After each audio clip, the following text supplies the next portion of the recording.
Saudara, 2 bulan ini kita ada di dalam tema kerajaan kelimpahan.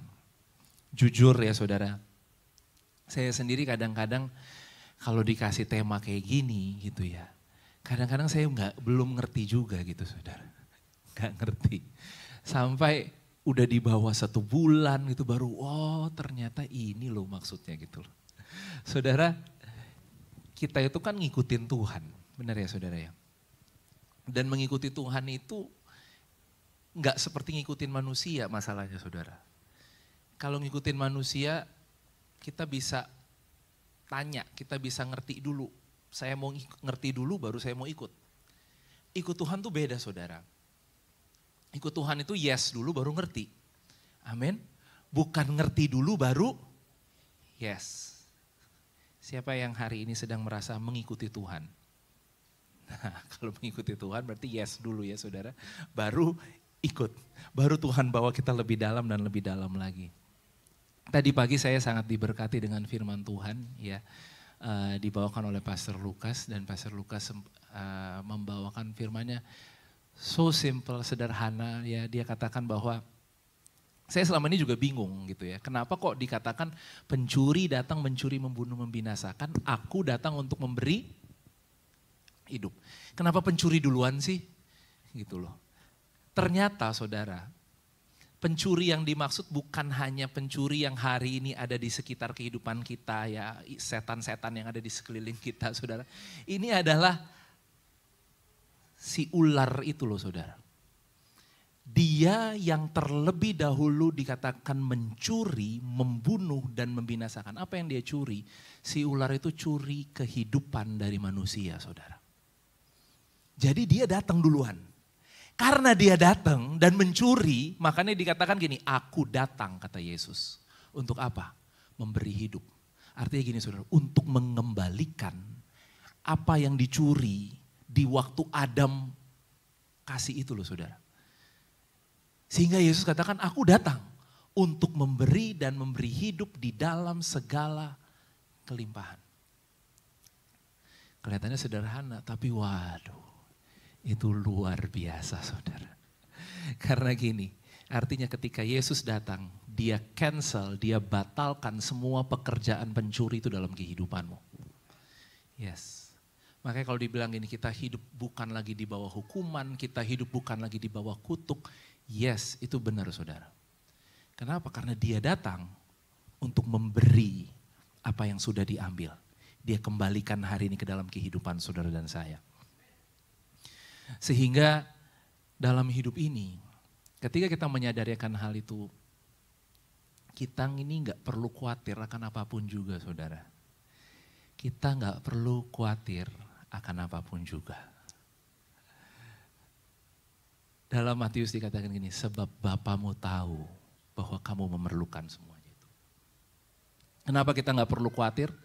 Karena ada yang tahu tentang kehidupan kita. Ada yang tahu lebih dari saudara dan saya tahu tentang hidup kita. Amin. Dan karena dia tahu, kita gak perlu khawatir akan apapun juga. Saudara, berbicara kelimpahan ya saudara, berarti mungkin pikiran kita adalah tentang wealth ya, tentang kekayaan ya, tentang harta yang kita miliki. Dan saudara, hal kekhawatiran itu juga berhubungan dengan hal tersebut gitu ya. Kalau saya mau tanya jujur-jujuran sama kita semua, apa yang paling bikin kita khawatir? Coba jawab dengan jujur.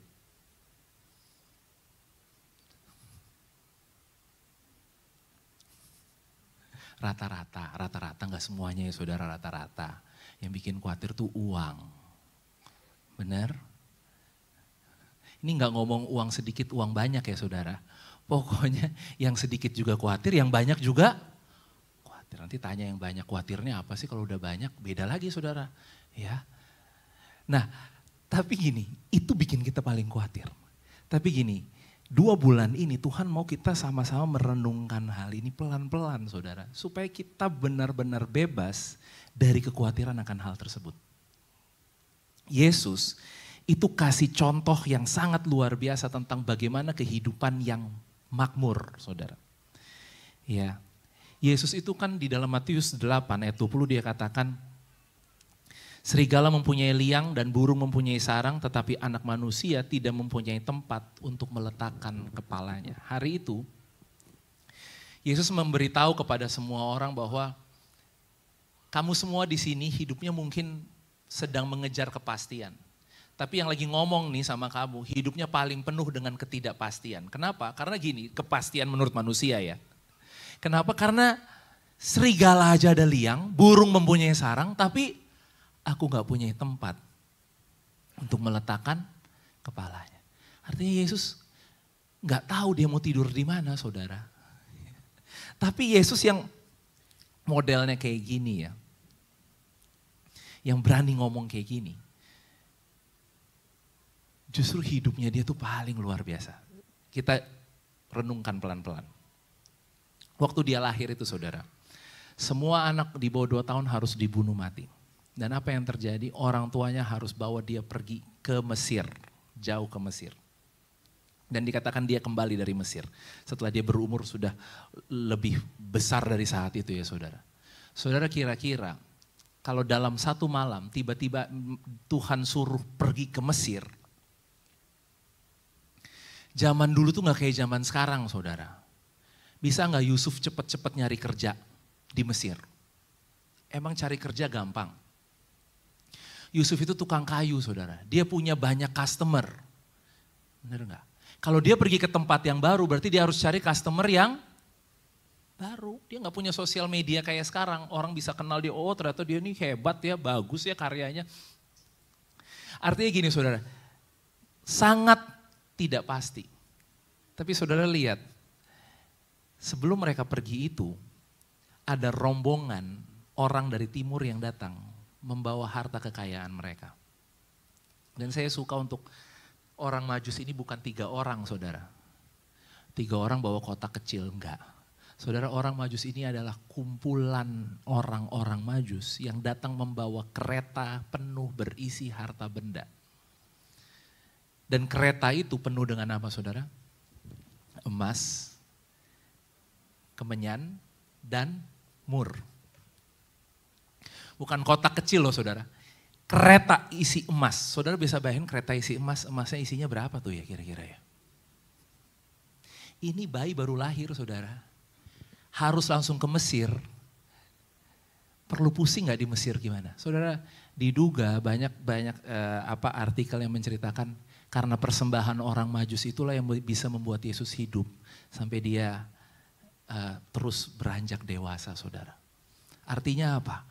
Itu bukan yang sedikit saudara. Ya, banyak dan dia perlu khawatir? Gak perlu khawatir. Apalagi ceritanya? Dia datang ke pesta. Pestanya kehabisan anggur. Yesus punya uang beli anggur? Ibunya bilang gini, mereka kehabisan anggur. Ibu cuma bilang kayak gitu ya. Yesus memperjelas perkataan ibunya dan bilang gini, mau apa maksudnya ya ibu? Iya enggak, bener enggak? Kan ibunya cuma kasih statement, habis anggurnya gitu ya. Yesus bilang, mau apakah engkau daripadaku ibu? Gitu ya. Waduh kalau udah nanya gini nih, ada maksud nih gitu ya, bener enggak saudara? Saudara, Yesus enggak nyari anggur dulu, enggak harus punya uang banyak untuk bisa bawa anggur saat itu. Apa yang dia temui? Air. Dia suruh isi tempayan-tempayan itu penuh dengan air, kemudian bawa ke pemimpin pesta. Lihat saudara, dia bawa anggur yang terbaik dan anggur yang banyak sehingga pesta itu tidak selesai hari itu. Amin. Perlu uang gak di dompet saat itu saudara? Yesus perlu uang banyak di dompet? Perlu tabungan banyak? Enggak. Poinnya apa sih saudara? Tenang aja, kalau pas butuh pasti ada.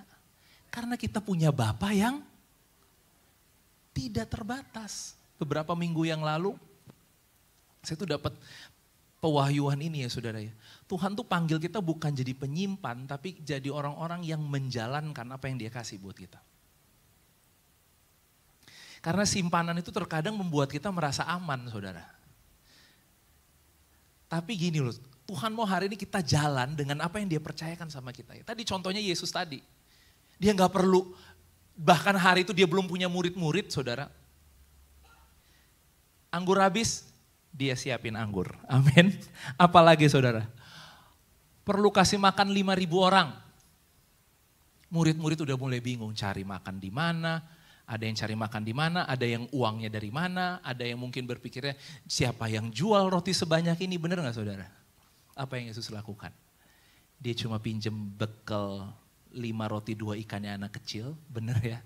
Dia ambil 5 roti dan 2 ikan, kemudian dia mengucap syukur, dia bagi-bagi dan benar. Dia suruh murid-murid kasih makan, hari itu benar-benar murid-murid kasih makan.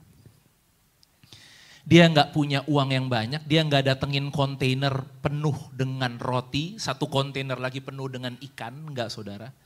Cukup dengan tangannya murid-murid. Tapi apa yang murid-murid bagi itu nggak pernah habis. Bener nggak saudara? Bisa dijelaskan, nggak bisa dijelaskan. Yesus punya kehidupan yang sederhana seperti itu. Dia perlu keledai. Ya, saya tadi cari ayatnya ya saudara, dalam Matius 21. Ya, dia suruh sama murid-muridnya, kasih tahu dengan pesan, pergilah ke kampung yang di depanmu itu dan di situ kamu akan segera menemukan seekor keledai betina tertambat dan anaknya ada dekatnya. Lepaskanlah keledai itu dan bawalah keduanya kepadaku. Dan jikalau ada orang menegur kamu, katakanlah Tuhan memerlukannya. Ia akan segera mengembalikannya. Perlu keledai? Ambil. Di situ ada 2 keledai. Ya. Nanti kalau orang yang tanya bilang Tuhan memerlukannya. Sebelum dia mati ya saudara, tadi kita nyanyi lagu itu ya saudara. Mereka buat perjamuan terakhir. Apakah itu rumahnya Yesus? Enggak, sama. Artinya gini, Yesus mau yang mana tinggal tunjuk saudara. Tinggal, aku mau kasih makan 5.000 orang. Aku mau anggur tidak habis di pesta ini. Saudara, dan itulah kehidupan yang hari ini Tuhan sedang mau coba ajarkan untuk saudara dan saya. Untuk kita gak perlu khawatir akan apapun juga. Kita gak perlu takut akan apapun juga. Dia punya sumber yang tidak terbatas. Saudara dan saya, kita itu dikatakan dalam 1 Petrus 2 ayat 9 adalah kita adalah imamat yang rajani, royal priesthood. Artinya saudara itu imam dan saudara itu raja. Kalau saudara semua di sini raja, masa si raja masih khawatir dengan apa yang dimakan dan apa yang diminum? Coba tanya pada diri kita sendiri.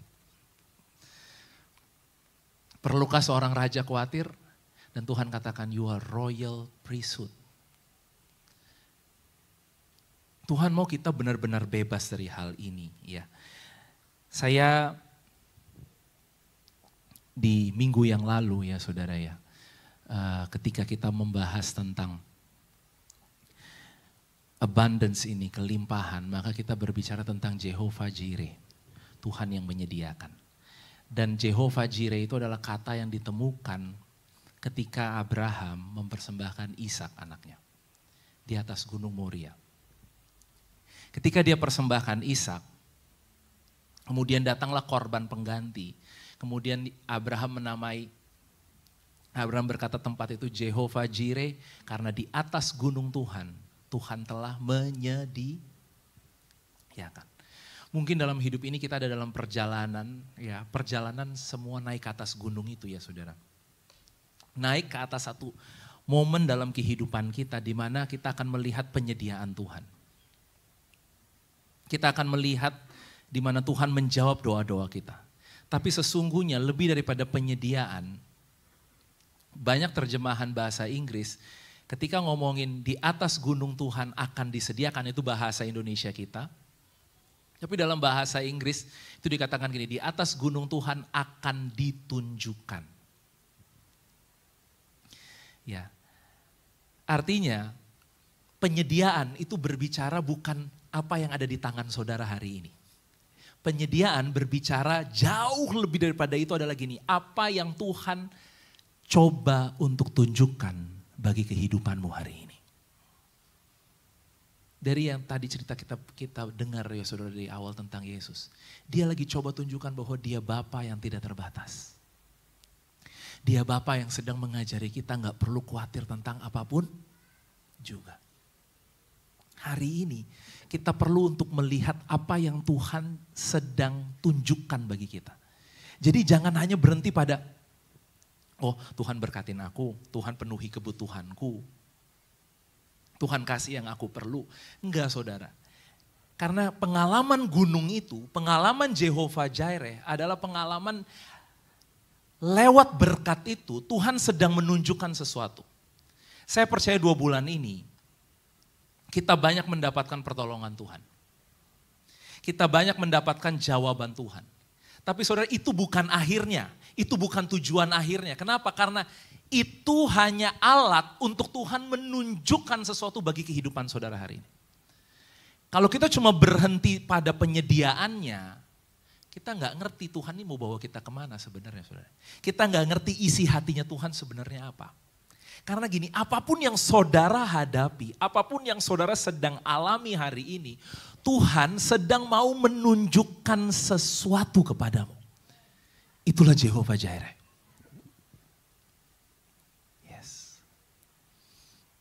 Ada satu cerita yang siang hari ini kita akan renungkan saudara. Cerita ini ada di dalam Yohanes 21. Saya akan bacakan pelan-pelan buat kita semuanya, Yohanes 21. Singkat cerita, Yesus mati, Yesus bangkit, dan setelah Yesus bangkit, dia 40 hari masih terus menampakkan diri kepada murid-muridnya.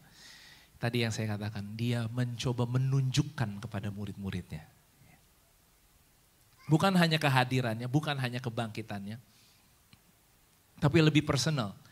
Siapa dia untuk murid-muridnya. 40 hari itu, Yesus terus tampil kepada mereka, menunjukkan. Sama seperti apa yang dia lakukan hari ini dalam kehidupan kita. Dia terus menunjukkan dirinya. Saudara ini lihat saya ya. Jangan kalau Tuhan lagi tunjukkan dirinya, yang kita lihat cuma tangannya gini nih.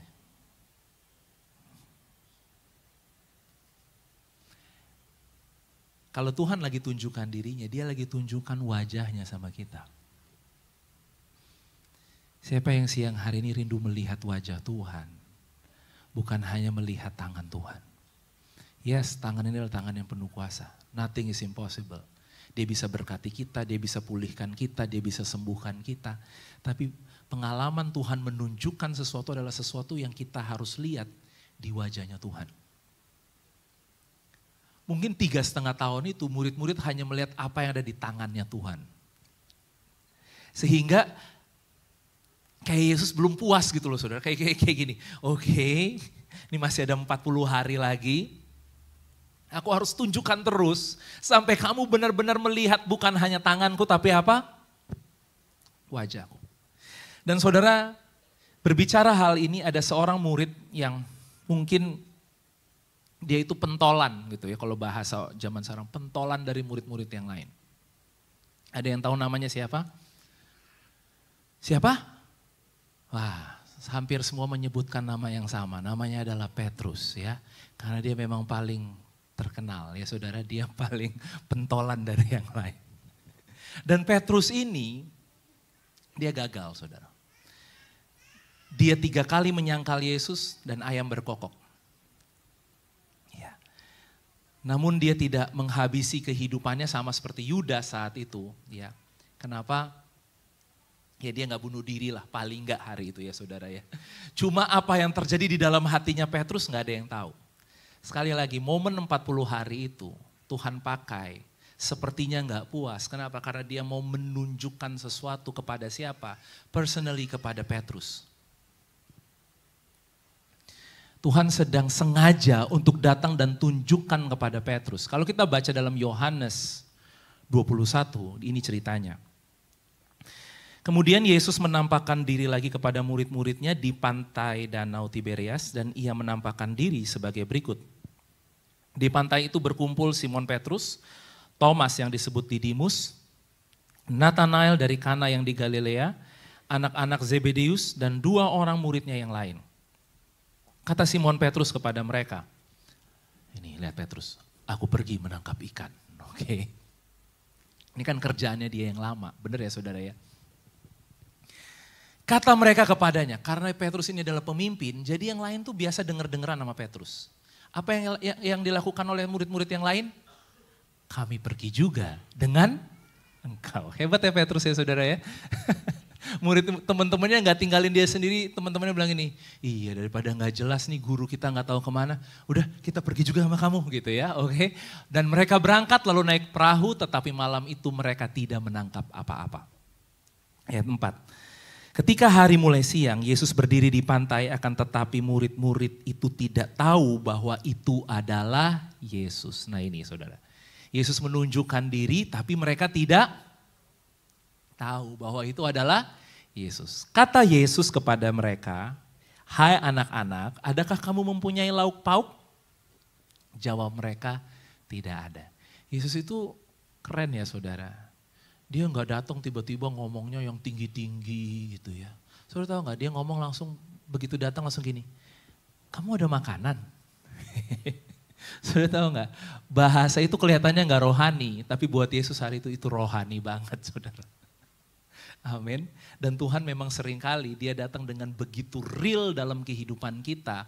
Bukan dengan hal-hal yang begitu tinggi saudara. Kadang-kadang dia hanya nanya mungkin hari ini apa kabarnya kamu. Kamu udah makan. Makan yang banyak ya. Jangan lapar gitu misalnya. Saudara kelihatannya seperti itu Yesus datang. Nah kemudian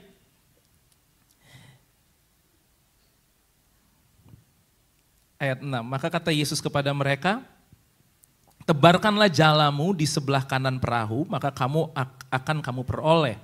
Lalu mereka menebarkannya dan mereka tidak dapat menariknya lagi karena banyaknya ikan. Maka murid yang dikasihi Yesus itu berkata kepada Petrus, itu Tuhan. Ketika Petrus mendengar bahwa itu adalah Tuhan, maka ia mengenakan pakaiannya sebab ia tidak berpakaian, lalu terjun ke dalam danau. Saudara, murid yang dikasihi Yesus itu adalah Yohanes yang menulis kitab ini. Dan Yohanes berkata, ketika semuanya nggak tahu kalau itu Tuhan, Yohanes bilang, itu Tuhan. Petrus ketika dia dengar itu, ya, dia langsung terjun ke dalam danau. Oke, ayat 8. Murid-murid yang lain datang dengan perahu karena mereka tidak jauh dari darat, hanya kira-kira 200 hasta saja dan mereka menghela jala yang penuh ikan itu. Ketika mereka tiba di darat, mereka melihat api arang dan di atasnya, apa saudara? Ikan dan roti. Wah. Dia tanya udah makan belum? Benar ya saudara ya?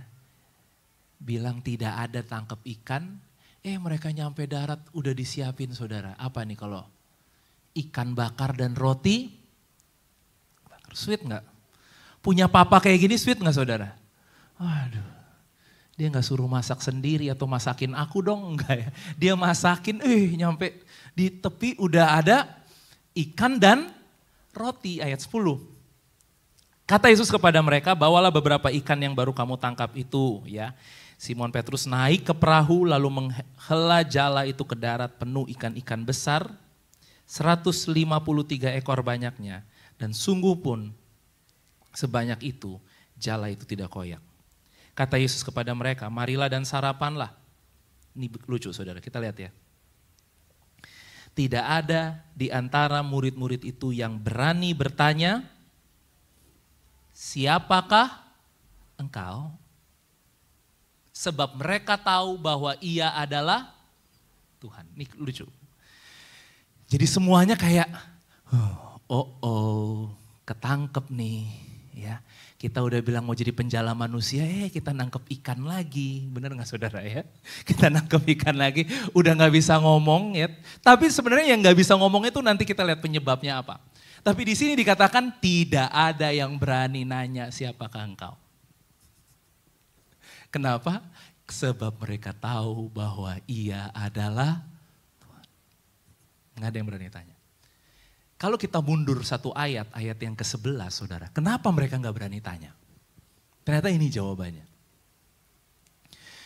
Simon Petrus naik ke perahu lalu menghela jala itu ke darat penuh ikan-ikan besar. Berapa saudara jumlahnya? 153 ekor banyaknya dan sungguh pun sebanyak itu jala itu tidak koyak. Saudara tadi yang pertama tahu itu Tuhan siapa? Yohanes. Petrus nyebur. Ya. Nyampe di darat mereka ngitungin ikannya saudara. Dan begitu dihitung ikannya berapa? 153 ekor. Alkitab setiap kali nulis yang kayak gini nih, ini gak pernah kebetulan saudara. Kira-kira hari itu, apakah Yesus hitungin ikannya yang masuk ke jala 153 ekor? Dia kan lagi di pinggir danau. Lagi bakar roti sama bakar ikan. Tapi dia suruh, pokoknya yang masuk di jala itu 153 ekor masuk. Ya. Dia tuh hebat saudara, jadi semua denger-dengeran sama Tuhan Yesus. Amin. Bener ya, 153 ekor. Nah orang Ibrani hari itu, setiap kali mereka lihat angka, angka itu punya huruf saudara. Angka itu tidak sembarang angka itu semua ada artinya. Dan saudara orang Ibrani ketika mereka lihat angka 153, maka arti dari angka itu adalah bahasa Ibrani-nya gini, Ani Elohim. Ya, nah kalau di sini sering dengar orang Arab ngomong, pernah dengar orang Arab ngomong?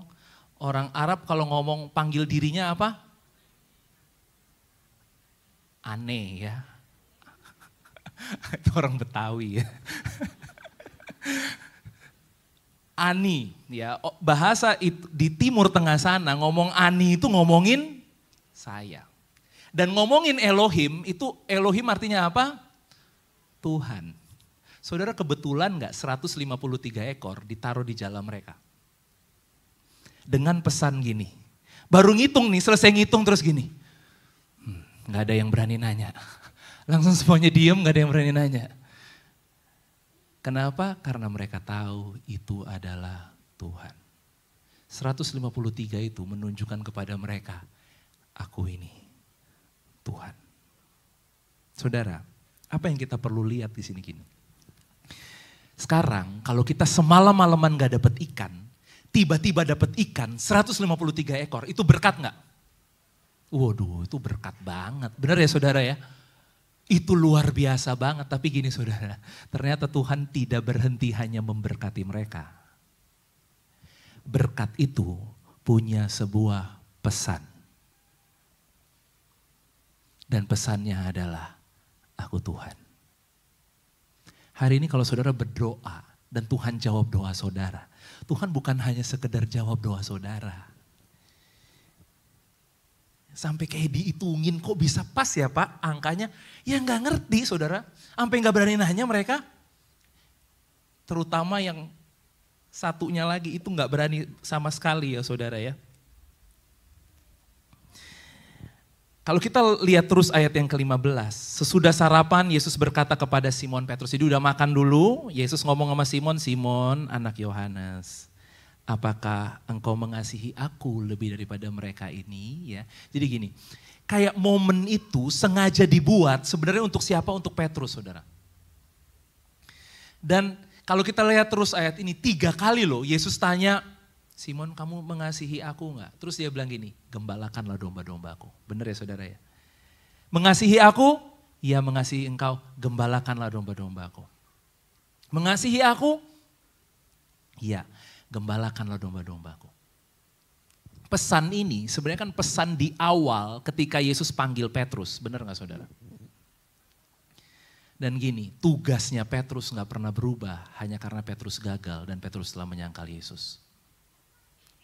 Kayak semua momen itu di set up, cuma Tuhan Yesus pengen ketemu, ingin ketemu personally dengan Petrus dan bilang sama Petrus, aku gak pernah berubah. Bagaimana aku melihat dirimu bahwa engkau adalah gembala untuk banyak jiwa-jiwa. Gembalakanlah jiwa-jiwa itu. Artinya kalau saudara dan saya hari ini kita renungkan bersama-sama. Di balik 153 ekor itu, di balik berkat yang Tuhan berikan. Ada pesan yang sebenarnya hari itu Tuhan sedang sampaikan. Ya, Tuhan mau menunjukkan dirinya di dalam keadaan murid-murid yang gini, saudara. Yang pertama, di dalam keadaan mereka yang hari itu penuh dengan kebingungan. 3,5 tahun mereka jalan, ya tadi saya bilang, mau makan gak usah pusing. Sekalipun Yesus bilang gini, aku gak punya tempat nih untuk taruh kepalaku. Serigala punya sarang, aku gak punya tempat. Tapi yang mereka tahu, mereka gak pernah kelaparan 3,5 tahun itu. Yang mereka tahu, guru mereka itu 3,5 tahun itu jamin hidup mereka. Perlu apa aja, ada. Bayangin gak, 3,5 tahun hidup dalam keajaiban, tiba-tiba gurunya hilang, saudara. Bingung gak? Bingung. Bahkan kalau kita baca ayat-ayat lanjutannya, mereka tuh kayak ngumpet aja di dalam rumah. Gak tahu mau ngapain. Makanya tadi ketika Petrus bilang ini, aku mau tangkap ikan, ya udah kita ikut deh sama kamu deh gitu ya. Artinya apa? Mereka hidup di dalam kebingungan, tapi gini, di dalam kebingungan lewat berkat, lewat penyediaan tadi, lewat Jehovah Jireh, Tuhan sedang menunjukkan kepada mereka di dalam kebingungan mereka bahwa gini, aku tidak pernah berubah dan aku selalu ada untuk kehidupanmu. Siapa yang siang hari ini datang dengan kebingungan? Dengan suara yang mungkin banyak di kepala saudara. Bingung masa depan, bingung pekerjaan, bingung ini, bingung itu. Saudara, izinkan dia datang dan dia hanya mau katakan gini, aku Tuhan. Kalau aku Tuhan, dengan kata lain gini, biar aku yang bikin kesimpulan ya. Jangan kamu yang bikin kesimpulan. Ingat ketika anak yang hilang itu datang kembali ke bapaknya. Dalam terjemahan TPT, anak itu bilang gini, anak itu mau coba-coba menyimpulkan gitu saudara. Jadi waktu papanya peluk, anak itu bilang gini, biarkan aku menjadi gitu kan. Baru dia ngomong biarkan aku menjadi, papanya potong omongannya. Dalam terjemahan itu dikatakan, dan papanya bilang gini, you are home now. Kamu udah di rumah sekarang. Dengan kata lain gini, kalau kamu udah di rumah, kamu dalam pelukanku. Jangan kesimpulannya kamu. Biar aku yang bikin kesimpulan buat kamu. Kesimpulannya anak itu adalah gini, aku udah gagal, aku udah salah, aku adalah anak yang durhaka, jadikan aku hamba. Itu kesimpulannya dia. Kesimpulan bapaknya nggak akan jadiin dia hamba. Kesimpulan bapaknya apa? Kamu tetap anakku. Aku mau bikin pesta yang besar buat kamu. Saudara, ketika kita tahu bahwa dia Tuhan, hari ini mungkin dalam kebingungan kita mencoba menyimpulkan tentang diri kita. Dan mencoba menyimpulkan pun juga masih bingung saudara. Ya gimana ya? Biarkan Tuhan datang. Dan dia mau menunjukkan dirinya kepadamu hari ini. Yes. Biarkan Tuhan berbicara kepada kita siang hari ini saudara. Tuhan mau angkat kebingunganmu. Karena kebingunganmu bukan dari Tuhan.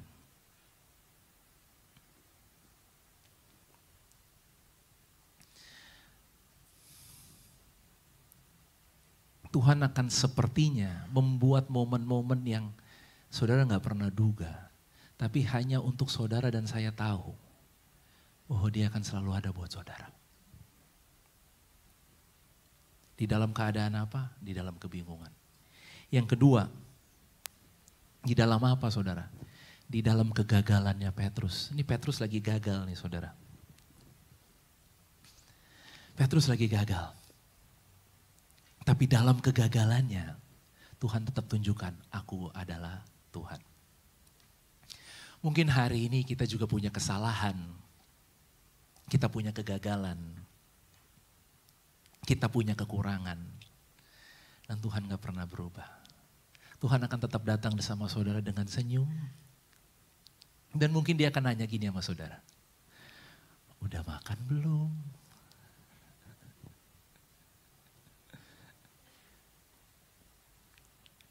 Di sini mungkin ada yang zaman dulu waktu jadi anak.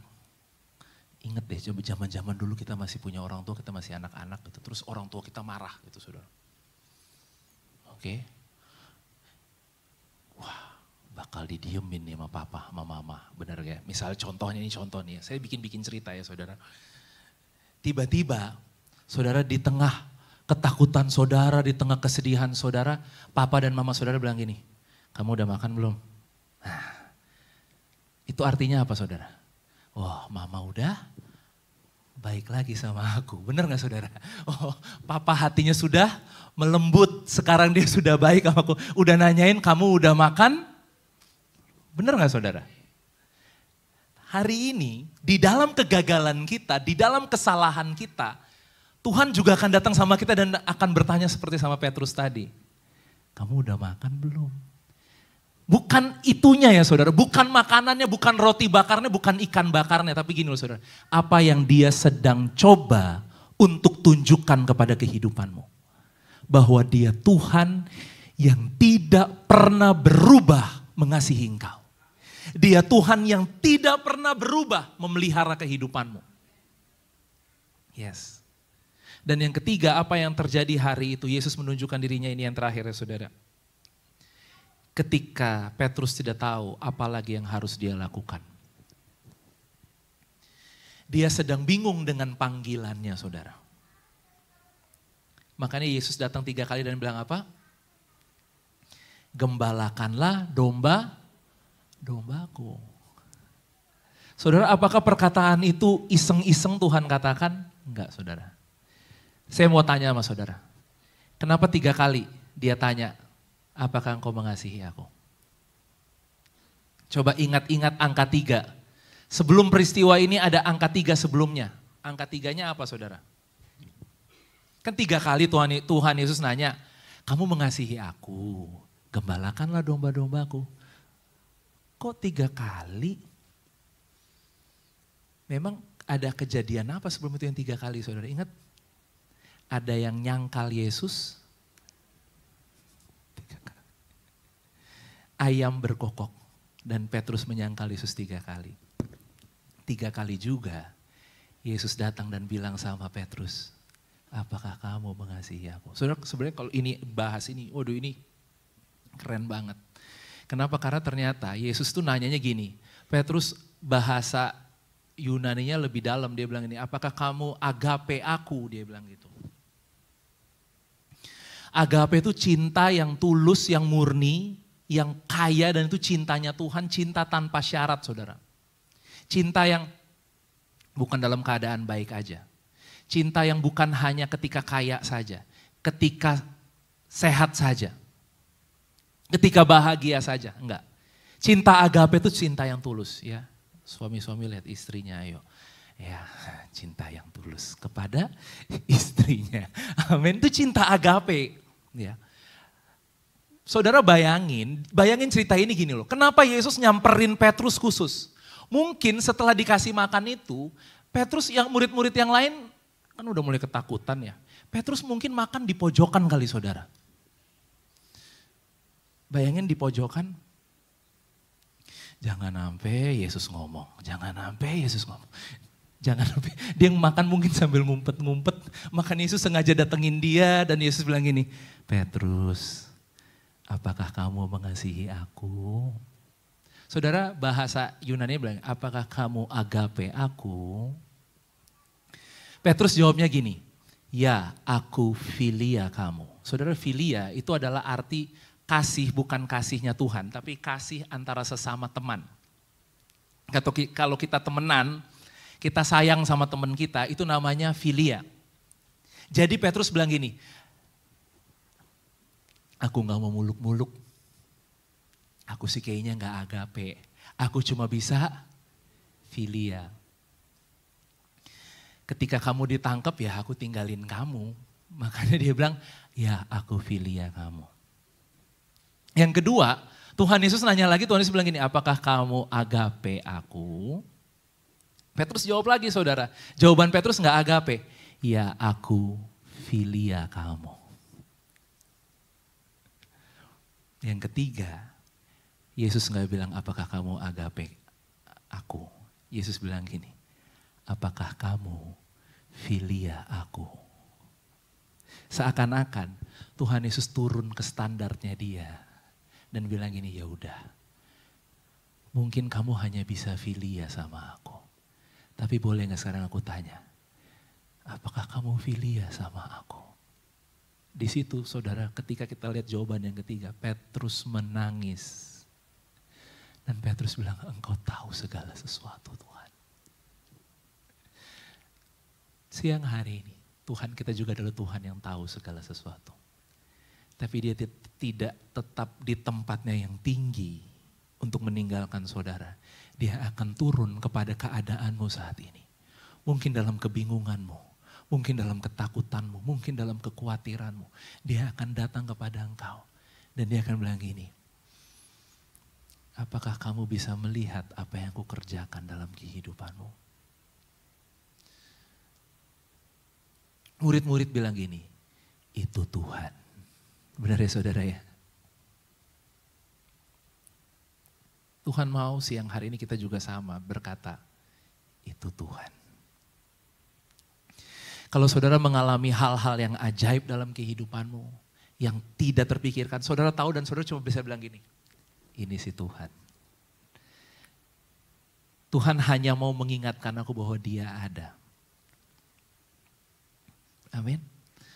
Minggu lalu saya pernah cerita anak saya yang Abigail ya saudara ya. Nah ini saya baru dapat ceritanya yang lengkap nih saudara. Jadi anak saya Abigail itu, dia punya satu bahasa yang sampai sekarang saya ingat. Itu belum, sekarang dia pinter banget ngomong ya. Pokoknya mulutnya Abigail tuh benar-benar gak berhenti-berhenti ngomong lah gitu ya. Ada bahasa Ambonnya, itu rahasia ya Oma ya. Pokoknya Oma kalau lihat Abigail, Oma ngomong itu gitu sama Abigail. Karena Abigail ini kalau ngomong pinter banget saudara. Sebelum dia pinter ngomong, dia ada satu kata-kata dia bilang gini, itu sih Tuhan banget. Ini sih Tuhan banget. Saudara, kata-kata itu merema di hati saya. Sampai saya kalau lihat hal-hal yang, misalnya contoh saya pernah cerita sama saudara, saya dapat parkir di hari libur, ya di saat mall semua penuh, tiba-tiba ambil tiket, dapat parkir. Dan kejadian itu bukan cuma sekali saudara, tiap kali ke mall modelannya kayak gitu saudara. Dapat parkir selalu gitu kan. Dan saya cuma bisa bilang gini, ini sih Tuhan banget gitu. Saudara tahu ceritanya Abigail apa? Ceritanya adalah gini, dia naik mobilnya omnya dan tantenya, Om Rama dan Tante Ina. Gak tahu kenapa anak saya itu lebih suka naik mobil om tantenya daripada mobilnya sendiri gitu ya. Pokoknya kalau pergi kemana-mana dia prefer untuk naik mobil om dan tantenya. Nah nyampe di mobil om dan tantenya, dia anak kecil kan geratak gitu ya saudara, tangannya suka. Tiba-tiba dia ketemu snack kesukaannya dia saudara. Yang gak mungkin Rama makan snack itu dan Ina makan snack itu, kok bisa ada gitu kan. Dan dia juga jarang-jarang naik mobilnya Rama dan Ina gitu kan. Begitu dia ketemu itu snack, dia bilang sama Ina dan dia bilang gini, ini sih Tuhan bang.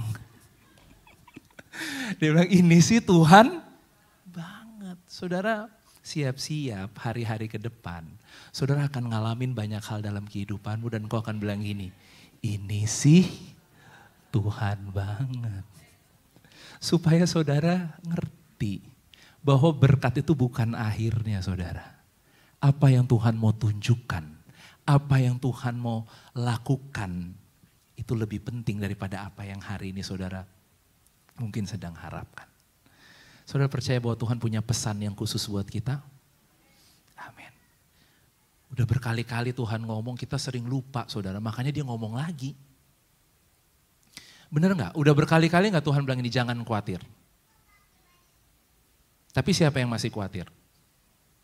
Saya masih khawatir saudara. Makanya Tuhan harus tunjukkan terus dirinya. Hanya untuk katakan sama kita, masih belum percaya. Tapi dia akan terus datang sama seperti kepada Petrus. Bahkan terkadang dia akan turun ke tingkatnya Petrus dan dia bilang, ya udah kamu bisanya filia aja ya. Ya udah, kamu filia aku. Disitulah Petrus menangis saudara. Karena gini, Tuhan engkau yang selalu mengejar aku. Ketika kita gagal, ketika kita terbatas, kita punya Tuhan yang selalu mengejar kita. Di tempat di mana saudara berada. Tuhan gak nungguin saudara naik ke tempatnya dia. Naik sini dong, kamu yang tinggi dong gitu kan. Gak gitu saudara. Kadang-kadang Tuhan akan turun dan Tuhan akan jemput kita. Bukan untuk tetap tinggal di situ ya saudara. Tapi untuk bawa kita naik bersama dengan dia. Mari kita bangkit berdiri bersama-sama.